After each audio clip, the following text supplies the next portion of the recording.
जय जय रघुवीर समर्थ.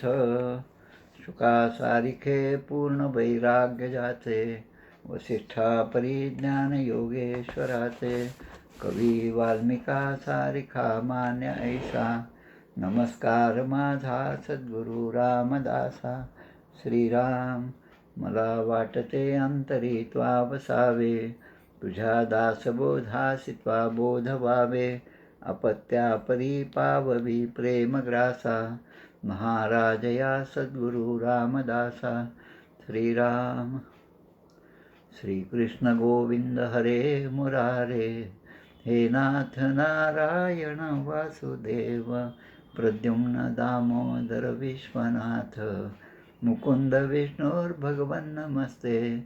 नारायणं नमस्कृत्यं नरं चैव नरोत्तमं, देवीं सरस्वतीं व्यासं ततो जयमुदीरये. सच्चिदानन्दरूपाय विश्वोत्पत्त्यादिहेतवे, तापत्रयविनाशाय श्रीकृष्णाय वयं नमः. कृष्णाय वासुदेवाय हरये परमात्मने, प्रणतक्लेशनाशाय गोविन्दाय नमो नमः.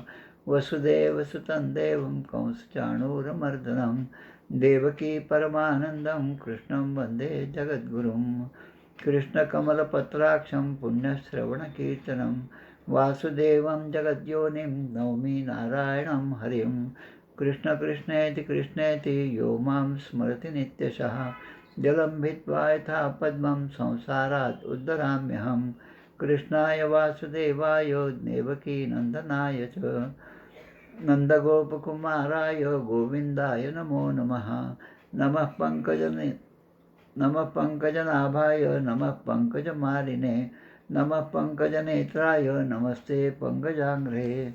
गोपाल कृष्ण भगवान की जय.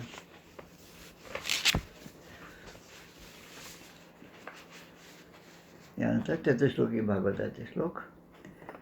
श्री भगवान उवाच. ज्ञानं परमगुह्यं मे यद्विज्ञानसमन्वितं, सरहस्यं तदङ्गं च गृहाणगदितं मया. यावानहं यथा भावो यद्रूपगुणकर्मकः, तथैव तत्त्वविज्ञानमस्तु ते मदनुग्रहात्. अहमेवासमेवाग्रे नान्यं यदसत्सरं, पश्चादहं यदेतच्च योगशिष्येत सोऽस्म्यहं. ऋतेर्थं यत् प्रतीयेत् न प्रतीयेच्चात्मनि, तद्विद्यात्मात्मनो माया. यथा भासो यथा तमः, यथा महान्ति भूतानि भूतेषु चावचेष्वनु. प्रविष्टान्यप्रविष्टानि तथा तेषु न तेष्वहम्. एतावदेव जिज्ञासं तत्त्वजिज्ञासुनां मनः, अन्वयव्यतिरेकाभ्यां यत्स्यात् सर्वत्र सर्वदा. एतमन्तं समातिष्ठ परमेण समाधिना, भवान् कल्पविकल्पेषु न विमुह्यति करचित्. गोपाल कृष्ण भगवान की जय. जय जय रघुवीर समर्थ. आता तृतीय स्कंदाची अवतरणिका. तृतीय स्कंद प्रथमोध्याय हा उद्धव विदुर भेट होय. कृष्ण बालक्रीडा सांगता होय. उद्धव द्वितीयोध्यायी. तृतीय अन्य लीला चरित्र.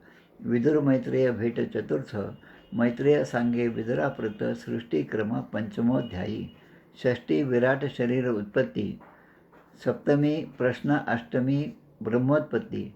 नवमी विधिद्वारा हरिस्तुती. दशमी सृष्टी कथा दशविध. मन्वंतर काल विभाग वर्णन, तो एकादश महान. द्वादश सृष्टी विस्तारण, वाराह अवतार त्रयोदश. चतुर्दशी दिती गर्भधारण. पंचदशी जय विजय शाप वर्णन. षोडशी त्यांचे पतन. सप्तदशी जय हिरण्याक्षाचा. अष्टादशी हिरण्याक्ष वाराह युद्ध. 19 हिरण्याक्ष वध. 20 विधिसृष्टी नानाविध. 21 कर्दम तपश्चर्या. कर्दम देवहूती विवाह 22. कर्दम देवहूती विहार 23. श्री कपिल जन्म 24. 25 भक्तिज्ञान. 26 भिन्न तत्वोत्पत्ती. 27 पुरुष प्रकृती योगे मुक्ती. 28 अष्टांग योग कृती. 29 भक्तिर्मर्म. 30 अधोगती स्वार्थांताची. एकतिशी गती मनुष्यांची, 32 धूम्र आर्चिर भक्तियोगाची, 33 मोक्ष देव होतीचा. गोपाळ कृष्ण भगवान की जय. आता आपण आपल्या अध्यायाकडे वळूया.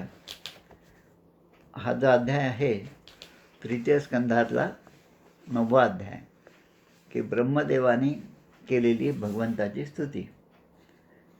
पुढे पुढे आपण पाहणार आहोत. या श्रीमद भागवत ग्रंथामध्ये अनेक प्रकारच्या स्तुती आलेल्या आहेत.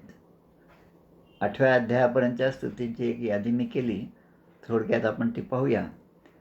प्रथम आपण पाहिली पहिल्या स्कंदामध्ये 8व्या अध्यायामध्ये कुंतीने केलेली भगवंताची स्तुती. त्यानंतर पहिल्याच अध्यायामध्ये स्कंदामध्ये अध्याय 9व्यामध्ये भगवान श्रीकृष्णांची स्तुती करत भीष्मांनी देहत्याग केला, प्राणत्याग केला. त्यानंतर तिसऱ्या अध्यायामध्ये 9वा म्हणजे आज आपण जे पाहत आहोत ते ब्रह्मदेवाने केलेली भगवंताची स्तुती. पुढे आहे बंदीजनांकडून महाराज पृथूंची स्तुती. त्यानंतर आहे पृथ्वीवर रागवणे आणि पृथ्वीकडून त्या पृथ्वीराजाची केलेली स्तुती. नंतर आहे गंगेविषयी विवरण आणि शंकरकृत, भगवान शंकरांनी संकर्षण देवाची केलेली स्तुती. त्यानंतर संकर्षण देवाचे विवरण आणि स्तुती. नंतर येतो तो दक्षांकडून भगवंताची स्तुती आणि त्यांचा प्रादुर्भाव, भगवान नरसिंहाचा अवतार आणि हिरण्यकशिपूचा वध आणि देवतांनी केलेली भगवंताची स्तुती म्हणजे त्या नरसिंह अवतारामध्ये केलेली स्तुती. प्रल्हादाने केलेली भगवान नरसिंहाची स्तुती ही सुद्धा तेवढीच प्रसिद्ध अशी आहे. त्यानंतर येतं ते गजेंद्राकडून भगवंताची स्तुती आणि गजेंद्राला संकटातून मुक्त होणे. त्यानंतर देवांचे ब्रह्मदेवाकडे जाणे आणि ब्रह्मदेवकृत भगवंताची स्तुती आणि बलिराजाकडून भगवंताची केलेली स्तुती आणि त्यांच्यावर बलिराजा प्रसन्न झाले. अशा जवळपास 13 स्तुती ज्या आहेत त्या या 8व्या स्कंदापर्यंत आलेल्या आहेत. श्रीमद भागवत ग्रंथ जो आज गोरखपूरकडून उपलब्ध आहे त्यामध्ये 2 भाग आहेत. एक 8व्या स्कंदापर्यंत आणि दुसरा जो भाग आहे त्यामध्ये 9, 10, 11, 12 असे 4 स्कंद त्यामध्ये आहेत. तर पहिल्या स्कंदामध्ये असणाऱ्या 13 प्रकारच्या स्तुती आहेत. त्यामधले आज जे आपल्याला पाहिजे स्कंद 3 आणि अध्याय 9वा ब्रह्मदेवाने केलेली भगवंताची स्तुती. काल आपण पाहिलं की ब्रह्मदेवाची निर्मिती कशी झाली हा भाग आपण काल घेतलेला होता. म्हणून आज आपण पुढचा भाग पाहूया. जेव्हा कोणी कोणाची स्तुती करतं लौकिकामध्ये व्यवहारामध्ये आपण पाहतो एक दुसऱ्याला स्तुती करतात. त्याला काय म्हणतो इंग्लिशमध्ये आपण बटरिंग, म्हणजे उगीच खुशामत करायची कोणाच तरी. तर ही करत असताना त्यामधला आपला स्वार्थ असतो. तो स्वार्थ कसा की मला नोकरीमध्ये बढती मिळाली पाहिजे मग मी साहेबांची स्तुती करायची. उगीच तुमचं किती चांगलं काम आहे, तुमचं घर किती छान आहे असं करत त्यांची स्तुती करत राहायची. दुसरीकडे आपण पाहतो आपलं काम होण्यासाठी साहेबांची स्तुती करणं हे जसं आहे तसंच देवाची सुद्धा आपण स्तुती करतो. पण त्या देवाची स्तुती करत असताना एक भाग त्यामध्ये आहे की ती स्तुती आपण स्वतःच्या फायद्यासाठी, स्वतःच्या लाभासाठी म्हणून करत असतो. पण लाभे विण करी प्रीती ती कळवळ्याची जाती, ज्यामध्ये लाभ नाही. सद्गुरूंना कोणता लाभ आहे भगवंताची स्तुती करताना? त्यांना लाभ काही नाही, कारण लाभ आणि हानी यांच्या पलीकडे असणारे सद्गुरू तत्व आहेत आणि ते आपल्यासाठी एक आदर्श निर्माण करण्यासाठी भगवंताची स्तुती आपल्या शिष्यांच्या समोर करत असतात. तसं या ठिकाणी ब्रह्मदेव म्हणतात या ठिकाणी, कारण आपण मागच्या अध्यायात पाहिलं की ब्रह्मदेवांना ध्यानामध्ये भगवंतांनी आपलं दर्शन दिलेले आहे. मग ब्रह्मदेव म्हणतात आणि हे दर्शन किती वर्षानंतर झालं तर 100 दिव्य वर्षे. याचा हिशेबसुद्धा आपण मागच्या वेळेस पाहिला. एक चतुर्युगी म्हणजे कृत, त्रेता, द्वापार, कली म्हणजे एक चतुर्युगी झाली. अशा 1000 चतुर्युगी जेव्हा होतात तेव्हा ब्रह्मदेवाचा 1 दिवस होतो आणि अशाच 1000 चतुर्युगी जेव्हा होतात तेव्हा ब्रह्मदेवाची 1 रात्र होती. 1 दिवस आणि 1 रात्र ब्रह्मदेवांची. अशा ब्रह्मदेवांच्या 1000 दिवस झाले म्हणजे मग एक त्यांना दिव्य वर्ष असं म्हणतो. 1 दिव्य वर्ष असे ब्रह्मदेवाचे 100 दिव्य वर्ष. म्हणजे याचा कुठल्याही प्रकारचा हिशेब कुठल्याही परमसंगणकाकडून सुद्धा होणं शक्य नाही. त्यामुळे असं जेव्हा परिस्थिती होती, जेव्हा मानवाचे प्रयत्न त्या गोष्टीचं आकलन करण्यासाठी कमी पडतात, तेव्हा दोनच आहे की त्याच्यावर विश्वास ठेवणे आणि त्यांनी भगवंतांनी, सद्गुरूंनी किंवा इतर आपल्या सत्पुरुषांनी सांगितलेल्या मार्गाने मार्गक्रमण करीत असताना तो विश्वास जो आहे तो फार महत्त्वाचा आहे. त्यामुळे इथे या ठिकाणी भगवंत म्हणतात, ब्रह्मदेव म्हणतात, की मी 100 दिव्य वर्षे अशी तपश्चर्या केल्यानंतर मी तुम्हाला जाणू शकलो असं मला वाटतं. हा शब्द महत्त्वाचा आहे असं मला वाटतं. आणि त्यामध्ये ते म्हणतात, की 4 प्रकार मला या ठिकाणी दिसले, की एक तर देहधारी जीव आपल्याला जाणू शकत नाही. म्हणजे कुठलाही जीव ज्याने देह धारण केला आहे या ठिकाणी, तो भगवंताला जाणू शकत नाही. कारण देहाची मर्यादा. देह कसा तयार झाला? पंचभूतात्मक देह आहे, ज्ञानेंद्रिय आहे, कर्मेंद्रिय आहे, मन आहे, चित्त आहे, अहंकार आहे, अंतःकरणादी पंचक आहेत. हे सगळं त्याला जाणू शकत नाहीत. त्याच्या पलीकडे ते भगवंताचं अस्तित्व आहे. त्याच्या पलीकडे भगवंताचं तत्त्व आहे. दुसरी गोष्ट म्हणजे की भगवंता आपल्याशिवाय दुसरी कोणतीच वस्तू या जगात नाही. आणि जो अश्रद्धा आहे, जो भगवंतावर विश्वास ठेवत नाही, तो म्हणतो की भगवंतच नाही. आता या दोघांमधलं हे द्वंद्व आहे. आता या दोघांचा निवाडा कसा करायचा? आणि भगवंत असं म्हणतात की जो माझ्यावर विश्वास ठेवतो तो तर माझा आहेच, पण जो अश्रद्धा आहे तो सुद्धा माझाच आहे. ज्याप्रमाणे सूर्य मी आहे, त्याप्रमाणे चंद्र मी आहे, ज्याप्रमाणे प्रकाश मी आहे, त्याप्रमाणे अंधारसुद्धा ही माझीच निर्मिती असल्यामुळे तो सुद्धा मीच आहे. धर्म हे जसं माझं स्वरूप आहे, तसंच अधर्म हे सुद्धा माझं स्वरूप आहे. एका बाजूने पाहिलं तर आपल्याला उजेड दिसेल, पण त्याच नाण्याच्या मागच्या बाजूने पाहिलं तर आपल्याला अंधार दिसतो. त्यामुळे या दोन्हीचा निर्माण करणारा मीच आहे.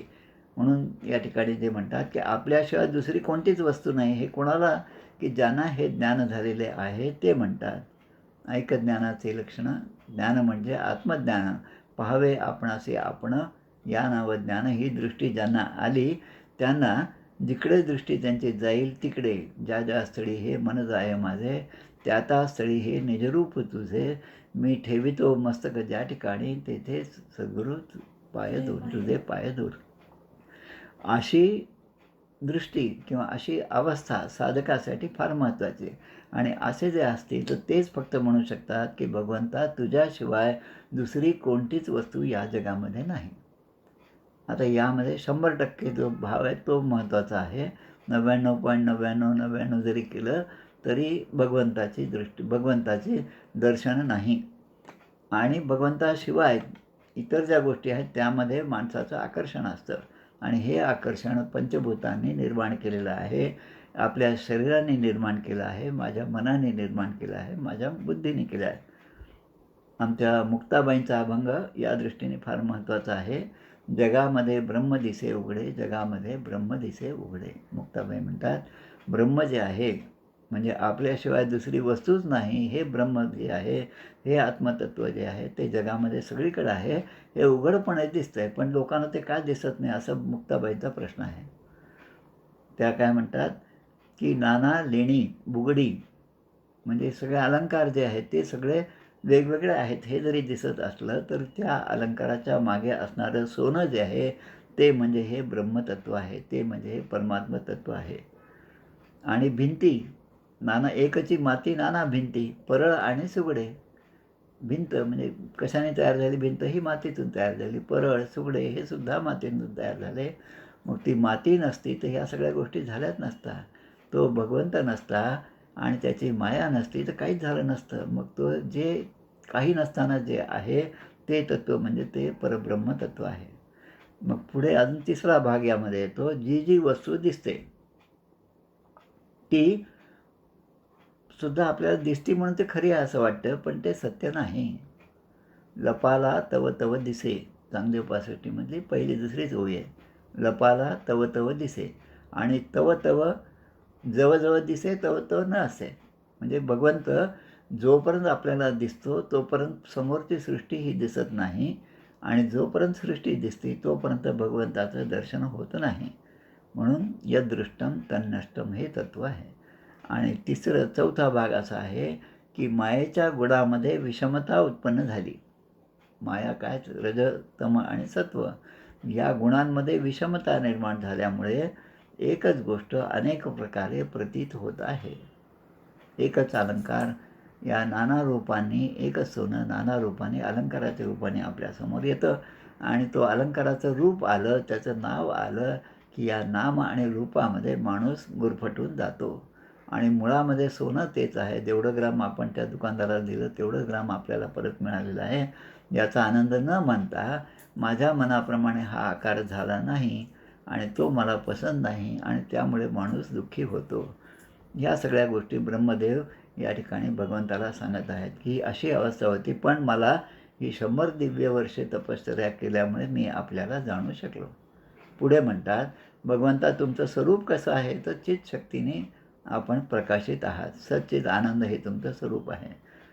म्हणून अज्ञान जे आहे ते आपल्यापासून दूर राहते. मी ज्या भगवंतापासून प्रगट झालो तेच भगवंत या ठिकाणच्या शेकडो अवतारांचे मूळ कारण आहेत. शेकडो अवतार म्हटलं तर भगवंताचा अवतार म्हणजे जे अवतारी पुरुष आहेत, संत आहेत, ते आहेत जसे आहेत तसे आहेतच. पण त्या व्यतिरिक्त दिसणारा प्रत्येकच जीवजंतू जो आहे त्यामध्ये सुद्धा मला भगवंताचं स्वरूप, भगवंताचं रूप पाहण्याची दृष्टी जर प्राप्त झाली तर मग समोर दिसणारे जे वेगवेगळे आकार आहेत, जे जे नाम आहे, रूप आहेत, त्या पलीकडचा असणारा भगवंत मला सहजपणे रोज त्याचं दर्शन होत जाईल. मग म्हणतात, आणि म्हणून या अवतारांचं मूळ जे कारण आहे ते तुम्ही आहात आणि म्हणून मी तुम्हाला नमस्कार करतो, मी तुमची स्तुती करतो.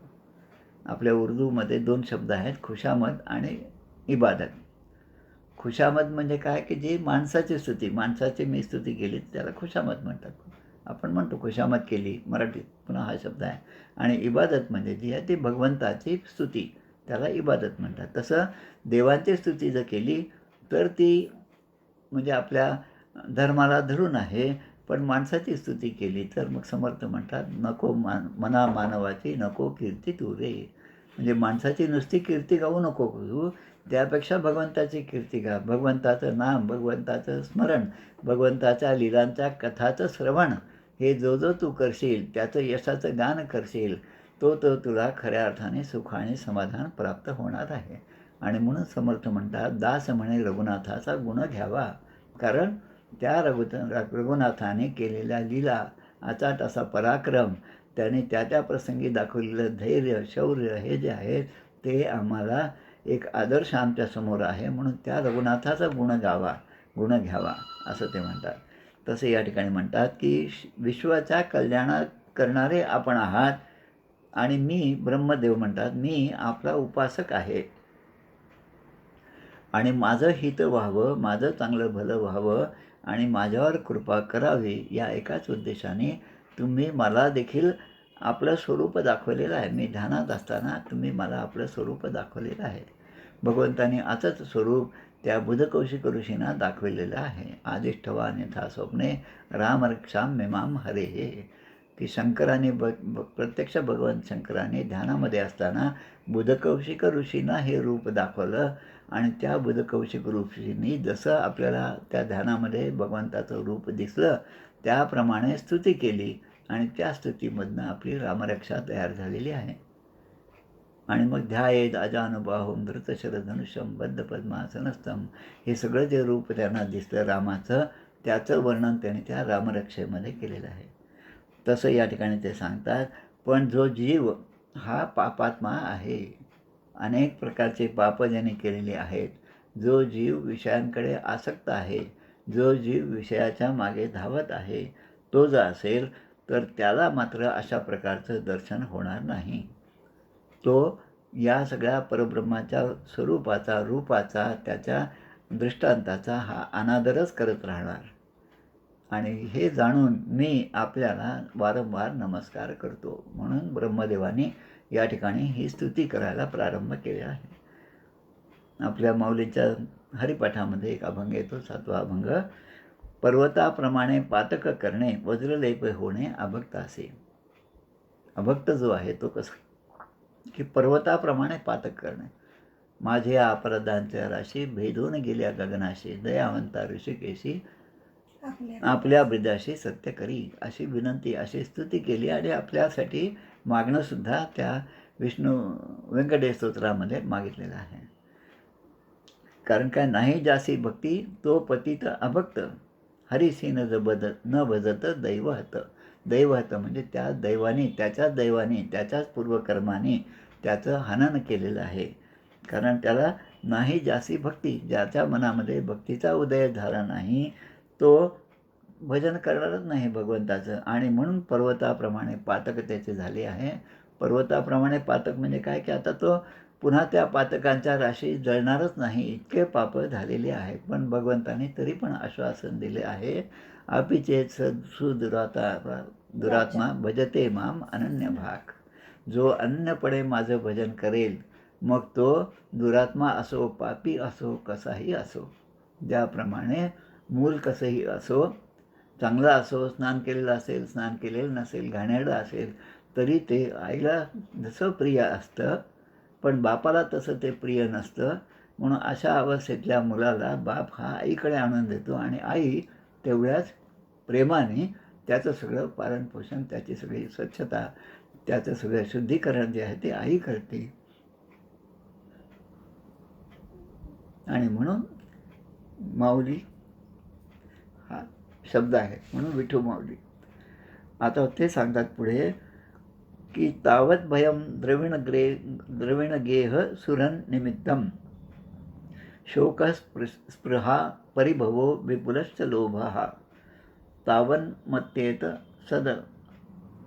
सदवग्रह आर्तिमूलम, यावन्न तेंघ्रि भयम प्रवृणीत लोकः.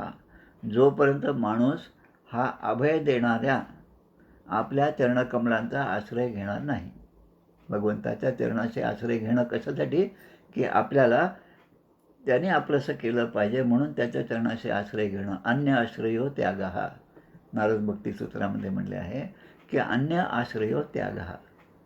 द्रौपदी वस्त्रहरणाचा प्रसंग लक्षात घेतला तर लक्षात येईल, जोपर्यंत द्रौपदीला असं वाटत होतं की या ठिकाणी असणारे भीष्म आहेत, हे सगळे मोठमोठे जे लोक आहेत, माझे नातेवाईक आहेत, सासरे आहेत, त्यांचा आधार आहे असं जोपर्यंत वाटत होतं, तोपर्यंत भगवंत त्या ठिकाणी प्रगट झाले नाहीत. पण अन्य आश्रयो त्यागया, दुसऱ्या आश्रयांचा त्याग करून मग जेव्हा तिची अवस्था आली तेव्हा भगवंताने येऊन तिला त्या ठिकाणी मदत केलेली आहे. तसं आपल्या चरणांचा आश्रय घेणाऱ्यांना अभय असं तुम्ही प्राप्त करून देता. आणि हे जर नसेल तर माणसाला धन, घर, सुहृद, नातेवाईक यापासून होणारं भय, शोक, लालसा, अपमान ह्या सगळ्या गोष्टी याला ते कारणीभूत होतात आणि म्हणून तो दुःखी होतो. म्हणून मी आणि माझे ऐशी आठवणं, विसरले जयाचे अंतःकरण, तो संन्यासी जाणं निरंतर. मी आणि माझं या सगळ्या जगामध्ये दोनच गोष्टी ज्या आहेत त्या माणसाला घात करणाऱ्या आहेत. त्यामुळे मी, ममत्व हे जे आहे म्हणजे माझं पजेशन, आपण त्याला कोर्टाच्या भाषेमध्ये म्हणतो पजेशन, की मी एका घरात राहत आहे पण माझं पजेशन सगळीकडे आहे, सगळीकडचे जी काही घरं दिसतात ती सगळी माझीच आहेत असं आपल्याला वाटतं. म्हणून त्याचं आपल्याला दुःख पण होतं, कारण ते घर पडल्याबरोबर दुःख होतं आणि मग नंतर दुसरे समजतं अरे ते घर आपलं नव्हतं, ते दुसऱ्यांचं होतं असं म्हटल्यावर लगेच माणूस सुखी होतो. हे जसं आहे सुख आणि दुःख हे त्या वस्तूशी आपला जो संबंध आहे त्या संबंधावरून ते सुख आहे की नाही दुःख आहे हे ठरत असतं.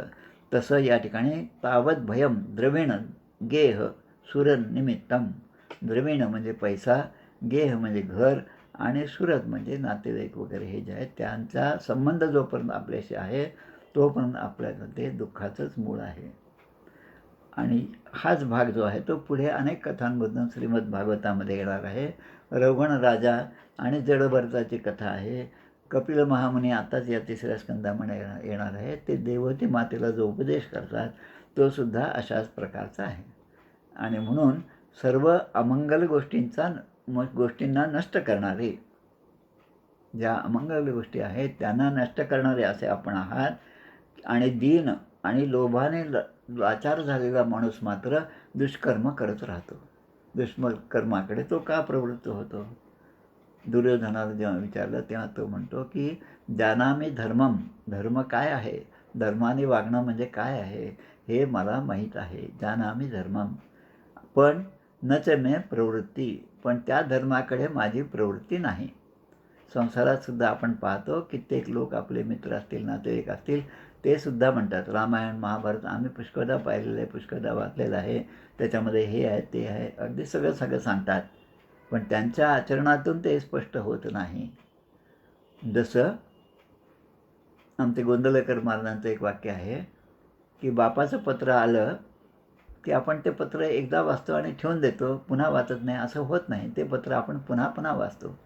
तसं एखाद्या ग्रंथाचं पारायण झालं तर ते पारायण झालं की आता आमची जबाबदारी संपली असं नसून त्यामध्ये जो उपदेश आपल्याला दिला आहे तो उपदेश आचरणात आणणं हे आता आपलं कर्तव्य आहे, असा भाव माणसाने जेव्हा मनामध्ये आणतात तेव्हा त्यांच्याकडून ती कृती चांगल्या प्रकारची होत राहते. पण त्या उलट भगवंतापासून स्वतःला विन्मुख ठेवून, दूर ठेवून आणि विषयासाठी जे तळमळतात, दीन आणि लाचार होऊन जो माणूस दुष्कर्म करतो, अशा लोकांची बुद्धी जी आहे ती दैवाने हिरावून घेतलेली असते. आणि त्यासाठी माऊली म्हणतात हरिसी न भजत दैवहत. या ठिकाणी ब्रह्मदेव म्हणतात पुढच्या 8व्या श्लोकामध्ये की तहान, भूक, वात, पित्त, कफ, सर्दी, उष्णता, हवा, पाऊस या सगळ्या गोष्टी त्याच्यामध्ये दिलेल्या आहेत आपल्या श्लोकामध्ये. या सगळ्या परस्पर भिन्न गोष्टी आहेत हे आपण जाणतो. न सहन होणारा क्रोध हा सुद्धा आपल्याकडे असतो आणि त्यामुळे जे कष्ट सोसावे लागतात माणसाला ते पाहून माझं मन खिन्न होते असं सांगतात ब्रह्मदेव. आणि मग माऊली त्यासाठी आपली एक ओवी सांगतात, जेथे उच्चारू नाही नामाचा ते जाणावी वांज वाचा. म्हणजे ज्या वाचेने नामाचा उच्चार होत नाही ती वाचा वांज आहे असं त्या ठिकाणी स्पष्टपणे म्हटलेलं आहे. आणि गर्व न धरी हरिकथेचा निष्फळ तिचा उद्योग. म्हणजे हरिकथेचा गर्व, हरिकथेचा अभिमान जो धरत नाही त्याचं सगळं जीवन जे आहे, त्याचा उद्योग त्याने केलेलं सगळं कार्य जे आहे निष्फळ आहे. म्हणून जोपर्यंत मनुष्य इंद्रिय आणि विषय रूपी मायेमुळे स्वतःला भगवंता तुझ्यापासून तो जोपर्यंत स्वतःला वेगळं समजतो, थेंबुटा सागरी मिळाला, जोपर्यंत थेंब आहे किंवा मी वेगळा आहे असं आपण समजतो, तोपर्यंत त्या परब्रह्म स्वरूपाचा जे गुण आहेत ते आपल्यामध्ये येणं शक्य नाही.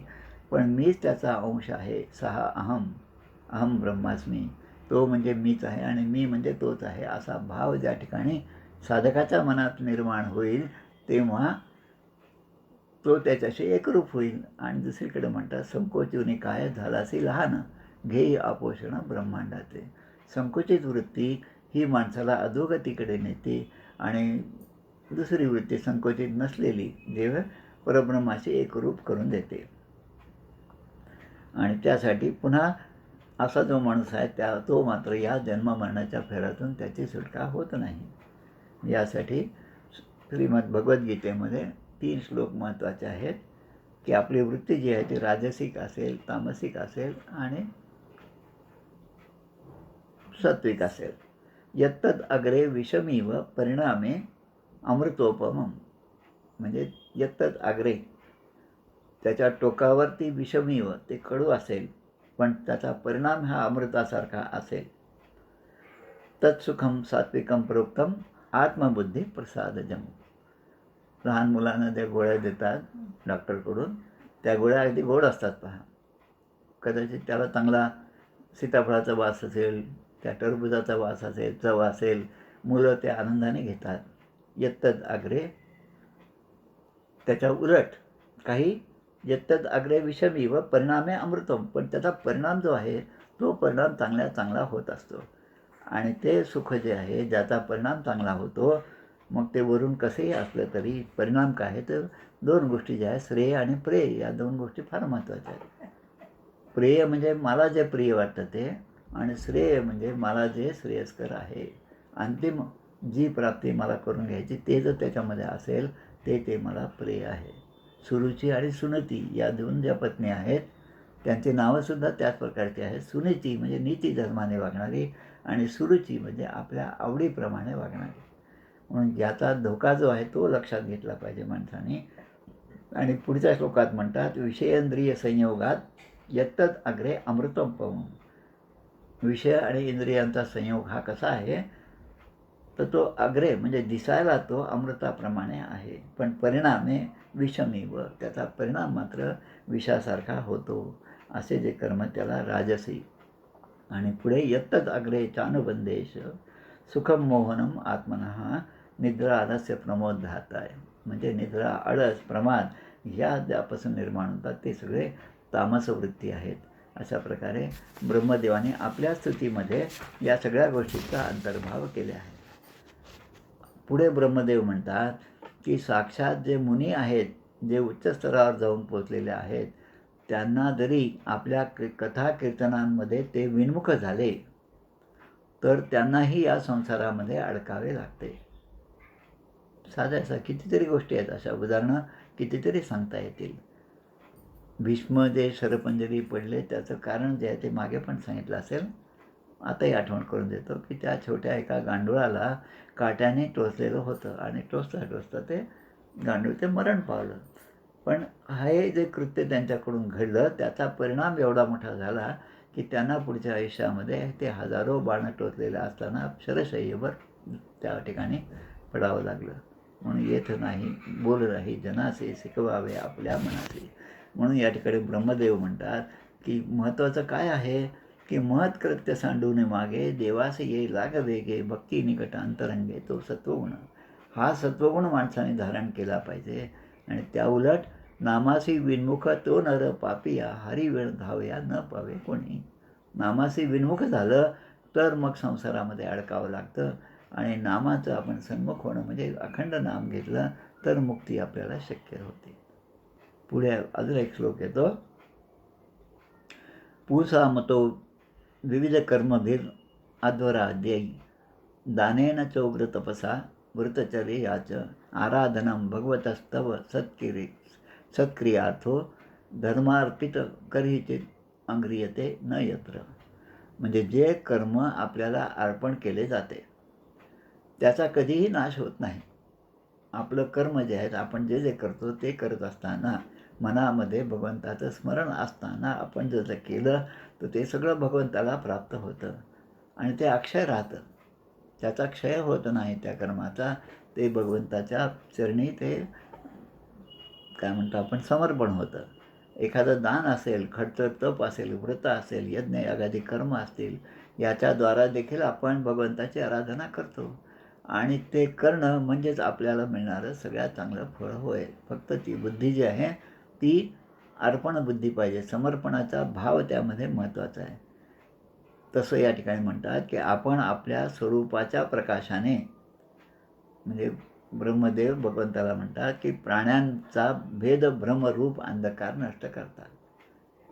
म्हणजे जेव्हा अशी दृष्टी येते तेव्हामुळे भेद म्हणजे मी आणि तू हा जो आपल्याला द्वैत आहे, ती द्वैताची झाडेनी गुरुविण ज्ञान. ते द्वैत नष्ट करायचं असेल तर सद्गुरुमुखानं आलेलं जो वाक्य आहे त्यावर विश्वास ठेवला पाहिजे. म्हणजे हा भ्रम आणि भेद हा जो अंधकार आहे तो नष्ट होणार आहे.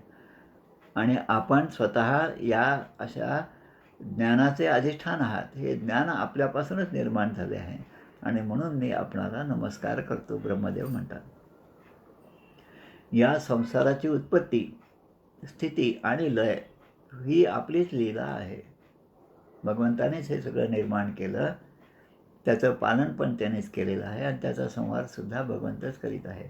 त्यासाठी प्रत्यक्ष महाविष्णूंनी ब्रह्मा, विष्णू आणि शंकर या तिन्ही देवतांमध्ये प्रवेश केला आणि ते कार्य आपल्याकडून ते वाटून घेतलं आणि ते कार्य करीत आहेत. म्हणून अशा आपल्या स्वरूपास आम्ही नमस्कार करतो.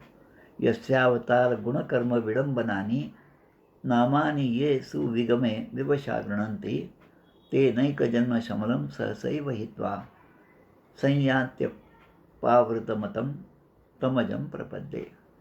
म्हणजे या ठिकाणी यस्यावतार गुणकर्म विडंबनानी, जे प्राणत्याग करताना आपले अवतार, भगवंताचा अवतार, भगवंताचे गुण आणि कर्म यांना सूचित करणारी भगवंताची नावं जी आहेत, म्हणजेच थोडक्यामध्ये विष्णू सहस्रनामामध्ये जी जी नावं दिलेली आहेत त्या नामांचं स्मरण करतात प्राणत्याग करताना. मग ते पराधीन अवस्थेमध्ये का असेना जागृतपणे मी जर भगवंताचं नाम घेतलं तर उद्या एखादा ॲक्सिडेंट झाला, मी बेशुद्ध पडलो, तरी ते नाम घेण्याचं काम भगवंत माझ्यासाठी करेल. राम हमारा जप करे हम बैठे आराम. अशी परिस्थिती केव्हा होईल?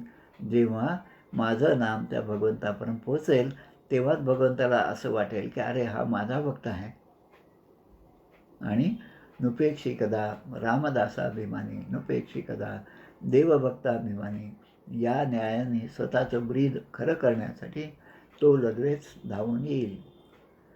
जसं त्या समुद्र मंथनाच्या वेळेस आहे, त्याच्या आधी त्या याच्यातही आहे, गजेंद्र मोक्षाच्या वेळेससुद्धा आहे. तसं भगवंत ते धावून येतील. अनेक जन्मांच्या पापापासून ते आपल्याला मुक्त करतात आणि आपल्याला त्या ब्रह्मपदापर्यंत नेऊन सोडतात. आणि म्हणून तू अजन्मा असलास तरी तू जन्म घेतो, तुला जन्म नाही तरी पण तू या ठिकाणी अवतार धारण करतो आणि आपल्या सुहृदांचं आपल्या भक्तांचं रक्षण करतो. हे जाणून भगवंता मी तुम्हाला शरण आलेलो आहे. श्रीमद विष्णू सहस्रनामामध्ये असे प्रश्न विचारलेले आहे. को धर्व सर्वधर्माणां किम जपन मुच्यते नरः. युधिष्ठिराने प्रश्न विचारलेला आहे. किमेकम दैवतम लोके किं वाप्येकं परायणं स्वन्तः कम कमर्चंत प्राप्नुर्मानवः शुभम. को धर्म सर्वधर्माणां भवतः परमो मतः किं जपन मुच्यते जंतुर्जन्म संसार बंधना. कोणता जप जीवजंतूने करावा म्हणजे माणसाने करावा. किं जपन मुच्यते, की जो जप केल्यानंतर मुच्यते म्हणजे सर्व पापांपासून आपली मुक्ती होते.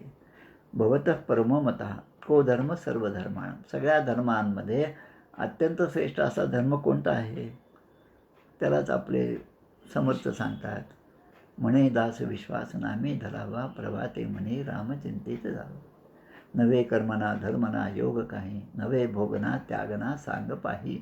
या सगळ्या गोष्टी कितीही आपण चांगल्या प्रकारे केला तरी त्यामध्ये काही ना काही न्यून राहतच. किती मोठी पूजा मांडली तरी त्या पूजेमध्ये कुठलं ना कुठलं विघ्न, कुठली ना कुठली कमतरता राहते. आणि मग त्यापेक्षा सगळ्यात चांगलं काय असेल तर विष्णू सहस्रनामाचा पाठ करणं. वासुदेवाश्रयो मर्त्यो वासुदेव परायणः सर्व पाप विशुद्धात्मा याती ब्रह्म सनातनम. याती म्हणजे तो त्या सनातन ब्रह्माला प्राप्त होतो. याती ब्रह्म सनातनम. आणि मग तसं या ठिकाणी 16व्या श्लोकामध्ये म्हटलेलं आहे. तस्मै नमो भगवते भवनद्रुमाय.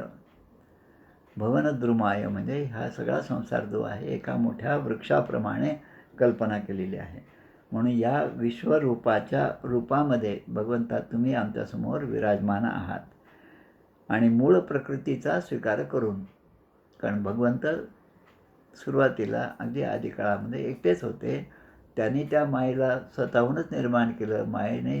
मायेचा आश्रय घेऊन ते सगळे कामं करायला लागले. ते या ठिकाणी लीला करायला लागले. कारण एकटे ते काहीच करू शकत नव्हते. ते स्वतःच आनंद सच्चिद आनंद स्वरूप असल्यामुळे त्यांना कुठलीही गोष्टीची गरज नव्हती. आप्त कामं आहेत, सर्व काम आहेत. म्हणजे काम म्हणजे कुठलीही वासना त्यांच्या ठिकाणी नसल्यामुळे काही उद्योग करून काहीतरी मिळवायचा हा विचारसुद्धा त्यांच्या मनामध्ये नाही. पण जी लीला, जे स्फुरण, जसं एका निरभ्र आकाशामध्ये एखादा ढग दिसायला लागतो किंवा एखादं जिथे वारा नाही अशा ठिकाणी एखादी वाऱ्याचे झुळूक निर्माण होते, त्याप्रमाणे ही माया निर्माण झाली. त्यामुळे या मायेचा निर्मिताही तोच आहे आणि मायेचा संहार करणाराही तोच आहे. आणि आपल्यासाठी त्या भगवंताची प्राप्ती ही या मायेच्या मदतीनेच होणार आहे. आत्मारामामध्ये अशा खूप ओव्या चांगल्या प्रकारच्या आहेत की ज्या मायेनेच आपण भगवंताची प्राप्ती करू शकतो. मग इथे म्हणतात उत्पत्ती, स्थिती आणि लय यासाठी ब्रह्म, विष्णू आणि शंकर यांच्या रूपामध्ये आपण विभक्त झाला आहात. म्हणजे आपण मूळ स्वरूपामध्ये असलेले या 3 ठिकाणी विभक्त झालात. आणि पुढे प्रजापती, मनु, त्यांच्या शाखा, उपशाखा अशा ठिकाणी आपण विस्तार पावला आहात. ब्रह्मा, विष्णू आणि महेश हे सगळे तिन्ही देव जे आहेत ते त्या महाविष्णूंनी निर्माण केले आहेत. ते तसेच राहतात. पण पुढे जे आहेत, जे प्रजापती आहेत, मनु आहेत, ते मात्र प्रत्येक युगामध्ये प्रत्येक कल्पामध्ये हे बदलत जातात. म्हणून भगवंता आपली आराधना हाच लोकांना स्वधर्म आपण सांगितलेला आहे. भगवंतांनी कोणता धर्म सांगितला? स्वधर्म म्हणजे काय? की माझी आराधना करा. म्हणजे धर्म हा शब्द, स्वधर्म या शब्दामधला धर्म म्हणजे काय? शेवटी आज धर्मावर अनेक प्रकारचे लोक आपापलं मत व्यक्त करतात. त्यांचं ते सगळे मत जे असतात ते काही चांगले असतात, खरेच असतात असंही नाही. पण उगाच ठेवी जो दूषण तो दुरात्मा नव्हे पाषाण मनुष्य वेशी. मनुष्याच्या वेशामधला असणारा तो पाषाण आहे, कारण त्याने धर्म जाणलाच नाही, त्याने ग्रंथाचं वाचन केलं नाही आणि मग त्या ग्रंथावर ते नावं ठेवायला सुरुवात करतात. पण या ठिकाणी 18व्या अध्यायामध्ये श्लोक येतो, सर्व धर्मान परित्यज्य मामेकं शरणं व्रज अहं त्वा सर्व पापेभ्यो मोक्षयिष्यामि मा शुच. अर्जुन म्हणतात त्या ठिकाणी भगवंत म्हणतात सर्व धर्मान परित्यज्य, सर्व धर्मांचा त्याग कर आणि माम एकम, माझ्या एकालाच तू शरणी आहे. पण लोक जे आहेत ते निषिद्ध कर्मच करत राहतात. मग असे जे निषिद्ध कर्म करणारे जे लोक आहेत त्यांच्यासाठी बलवान असा काळ जो आहे तो सुद्धा आपलंच रूप आहे आणि तो काळ त्यांच्यावर घालतो. आणि त्यासाठी प्रत्यय विवरण नावाचा एक समास आपल्या दासबोधात आहे. समर्थांच्या या 2-3 ग्रंथामध्ये ज्याचा आपण अखंड पारायण करत असतो, दासबोध, मनाचे श्लोक आणि आत्माराम, हे 3 ग्रंथ जे आहेत ते 3 ग्रंथाचा अभ्यास केला की जवळपास सगळाच अभ्यास झाला सर.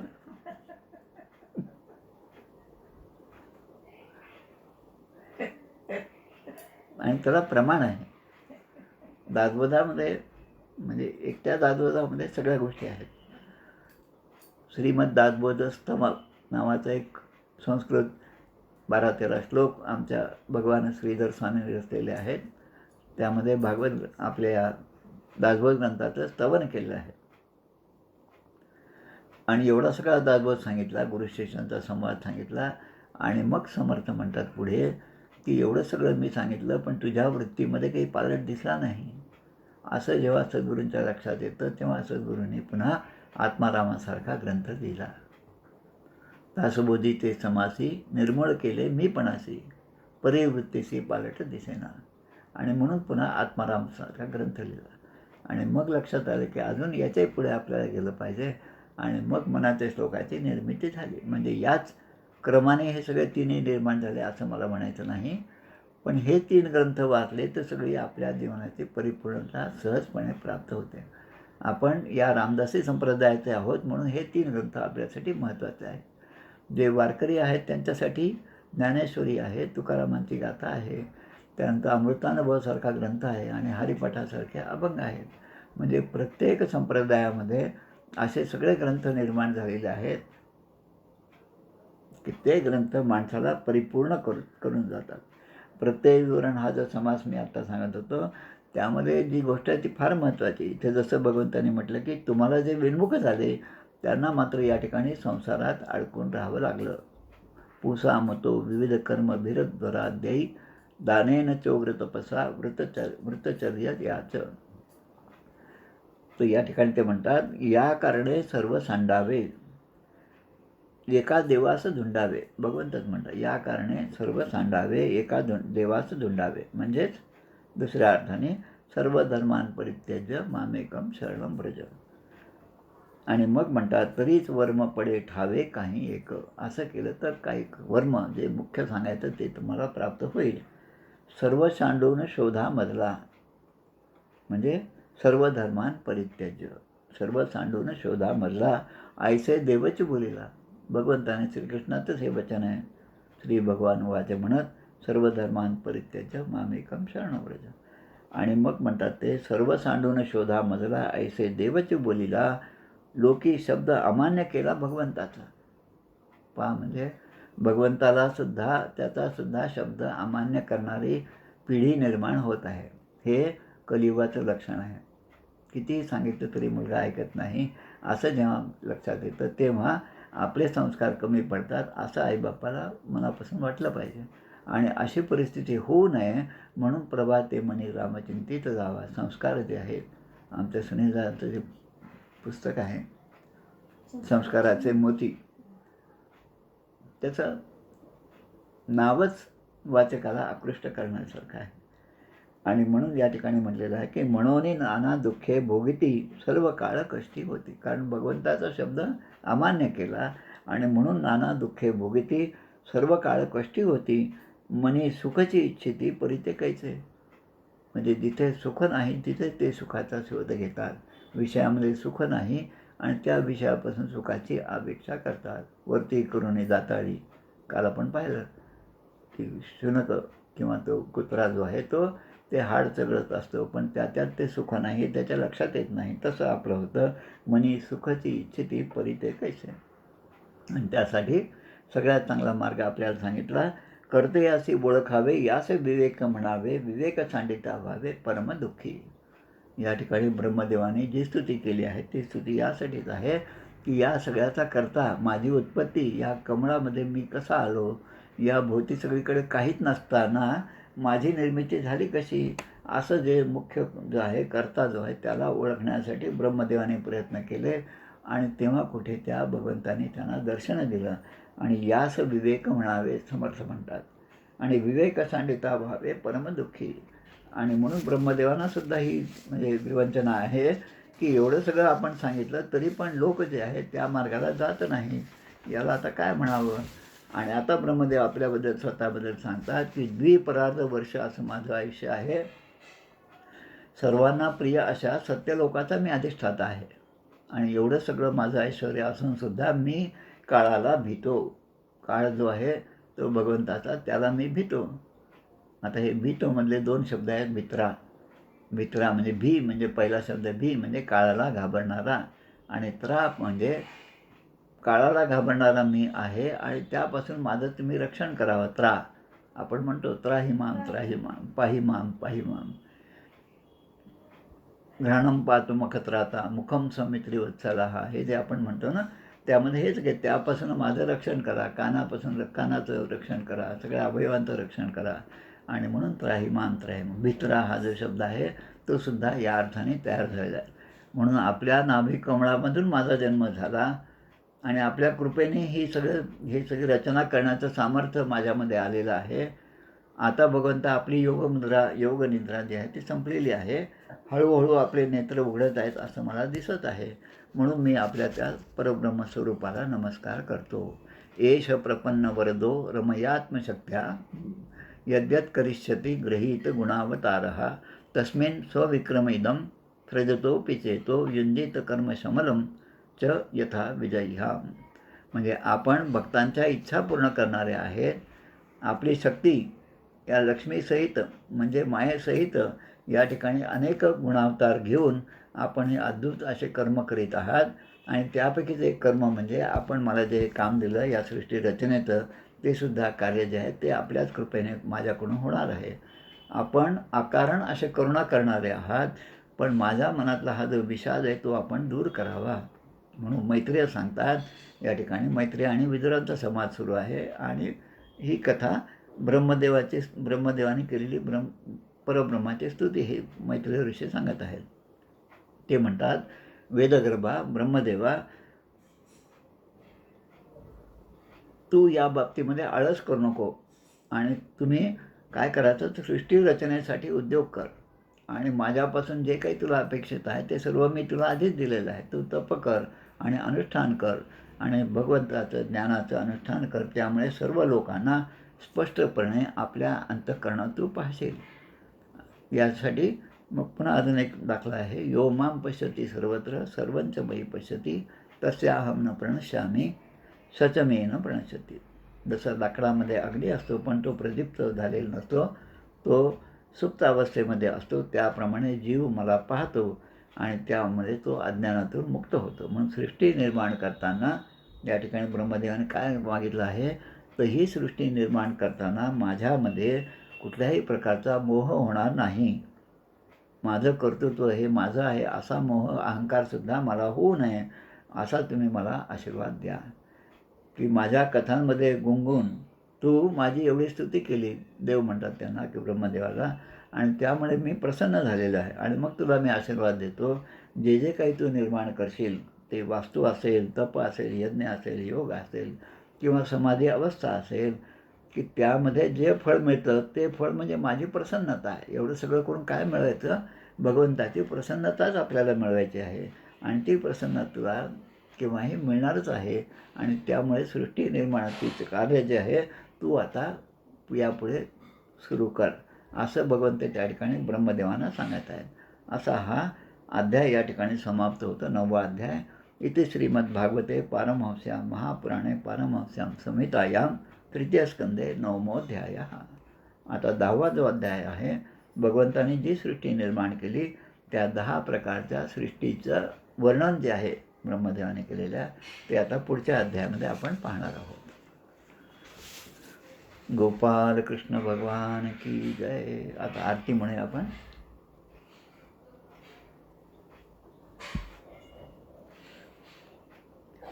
जय हो जय श्री भागवता, आरती करी तुझ भगवंता.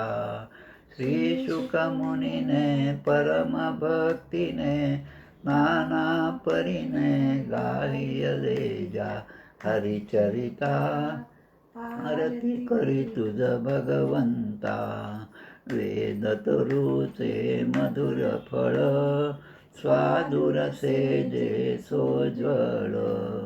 आत्मा राम मुनी अचळ, सेवुनी करीती जन सफळ.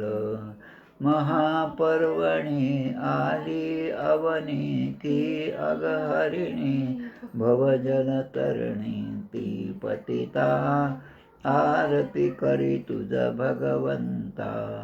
येथे व्यासांची वाणी, सार्थक हरिगुण गावोनी.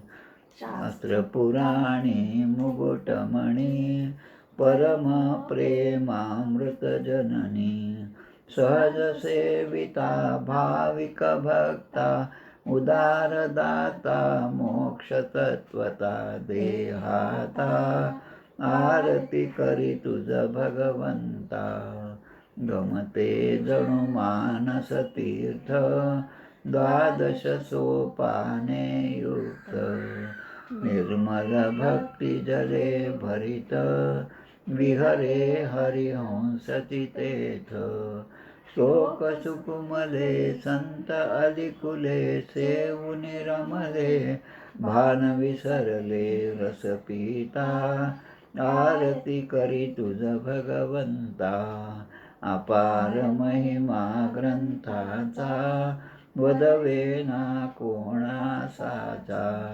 मेवा कविवर संताचा, प्राणची कीर्तनकाराचा.